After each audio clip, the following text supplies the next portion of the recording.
تمام دیکھتی آنکھوں اور سنتے کانوں کو میرا پیار بھرا سلام۔ ناظرین، ایک بہت ہی اہم اور ضروری خبر آپ کے سامنے پیش کرنے جا رہا ہوں، اس لیے آپ تمام ناظرین سے گزارش ہے کہ ویڈیو کو مکمل ضرور دیکھیں اور ہندوستان کے ہر ایک مسلمان تک اس ویڈیو کو ضرور پہنچائیں۔ آپ سبھی جانتے ہیں کہ All India Muslim Personal Law Board کی جانب سے جو ایک بہت بڑا اجلاس ہونے والا تھا 16 نومبر 2025 کو، لیکن بدقسمتی کی وجہ سے حکومت کی طرف سے اس پروگرام کو کینسل کر دیا گیا۔ All India Muslim Personal Law Board نے اس کی تصدیق بھی کی اور All India Muslim Personal Law Board کی جانب سے ایک لیٹر پیڈ شائع ہوتا ہے جس میں لکھا ہوا ہے کہ دہلی میونسپل کارپوریشن 16 نومبر 2025 کو رام لیلا میدان پر ہونے والے مسلم پرسنل لاء بورڈ کے احتجاجی اجلاس کی اجازت یہ کہہ کر صرف 8 دن قبل منسوخ کر دی کہ رام لیلا میدان دہلی حکومت کے پروگرام کے لیے مطلوب ہے۔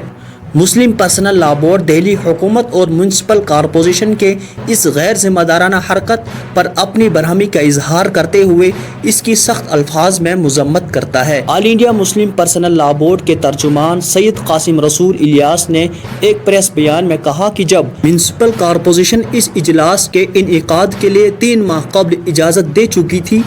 اس اجازت کو صرف 1 ہفتہ قبل منسوخ کر دینا قانوناً اور اخلاقاً غلط اور ظالمانہ اقدام ہے۔ اس کی شدید ترین الفاظ میں مذمت کی جاتی ہے۔ ہونا تو یہ چاہیے تھا کہ یا تو دہلی کے پروگرام کو آگے بڑھایا جاتا یا انہیں متبادل جگہ فراہم کی جاتی۔ انہوں نے کہا کہ وقف ترمیمی قانون 2025 کی مخالفت میں کیے جانے والے اس پروگرام کی تشہیر بڑے پیمانے پر ملکی سطح پر ہو چکی تھی، چنانچہ ہزاروں افراد دہلی کے لیے اپنا ٹکٹ بنا چکے تھے۔ بورڈ کے ذمہ دار بھی اس کے لیے مغربی اتر پردیش، ہریانہ، راجستھان اور دہلی کے قریبی ریاستوں میں مسلسل دورے کر کے ماحول بنا چکے تھے۔ ظاہر ہے میونسپل کارپوریشن دہلی کے اس فیصلے نے